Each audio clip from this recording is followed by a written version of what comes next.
प्रिय भाई बहनों, आज हम आपको बाबा साहेब डॉक्टर अंबेडकर की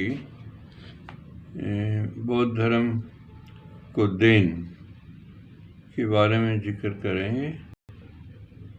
एक बौद्ध शासन 2500 वर्ष का होता है, जो 1956 में पहला बौद्ध शासन समाप्त होता है और दूसरा शासन आरंभ होता है। 1956 में बाबा साहब अम्बेडकर भारत में दूसरे बौद्ध शासन का आरंभ करने के लिए जैसे पैदा हुए थे और उन्होंने नागपुर की भूमि पर 5 लाख लोगों के साथ इसकी उद्घोषणा की। ये भारत में एक नई क्रांति थी। श्रमण और ब्राह्मण और समण संस्कृति के बीच का संघर्ष में समण संस्कृति लगभग लुप्त सी हो गई थी। उसको दोबारा से जिंदा करने के लिए बाबा साहब उत्पन्न हुए।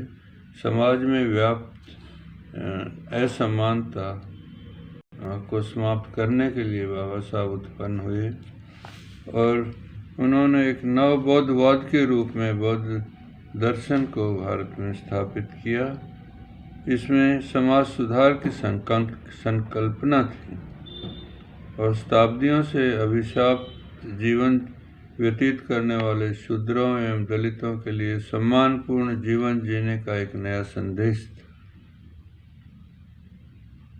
बाबा साहब अम्बेडकर दीन दुखियों, शोषितों, पीड़ितों एवं सामाजिक समानता का मार्ग प्रशस्त करना चाहते थे। भारत के दलित समाज के उद्धारक एवं पुरुषार्थ के प्रतीक भारत रत्न बाबा साहब अम्बेडकर, जिन्होंने असंख्य लोगों तक धम्म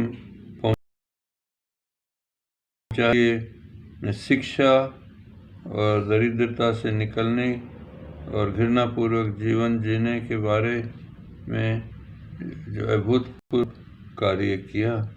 ये बौद्ध पुनर्जागरण का एक युग था, जिसमें एक अनात्मवाद है, अनीश्वरवाद है और एक प्रतीत स्मृतपाद बौद्ध दर्शन है। तो मनुष्य के जन्म की अपेक्षा वो कर्म को मापदंड होना चाहिए। जैसे भगवान बुद्ध से एक बार किसी ने उनकी जाति पूछी तो भगवान ने कहा कि जाति मत पूछ, मेरा कर्म पूछ। तो बाबा साहब ने कर्म के सिद्धांत को महत्वपूर्ण बताया।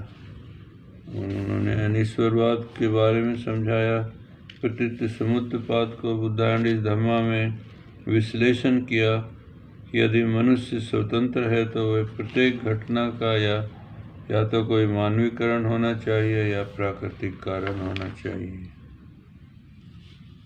डॉक्टर अंबेडकर ने प्रतीत समुत्पाद का विश्लेषण किया और पाया कि बुद्ध का दर्शन मार्क्सवाद के समीप है। मार्क्स का बुद्धिवाद और बौद्ध बुद्धिवाद एक दूसरे के समीप हैं पर भिन्न हैं।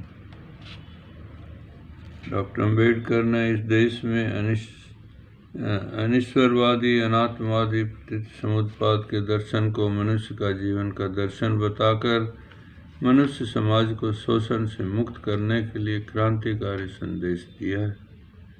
डॉक्टर अंबेडकर ने बुद्ध के दर्शन को स्वीकार कर पुराने आदर्शों के स्थान पर लोकतंत्र, समाजवाद और आधुनिकता की स्थापना की।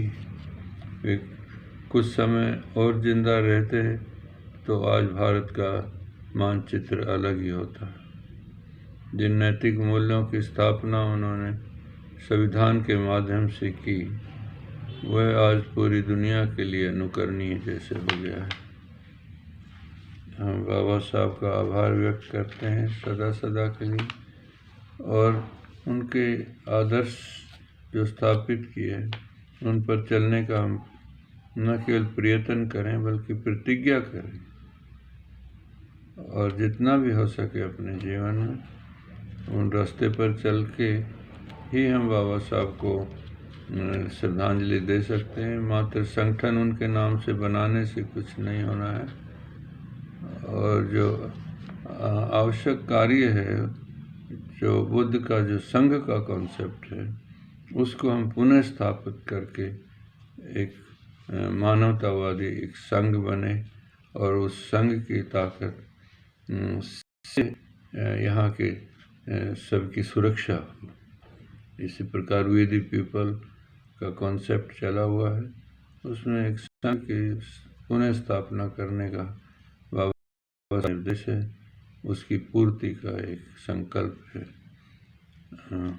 तो आप सब मिलके इस कार्य को हम सब करें और पुनः भारत में समन संस्कृति दोबारा स्थापित करके समानता, न्याय और भाईचारे की समाज बना पाए हम।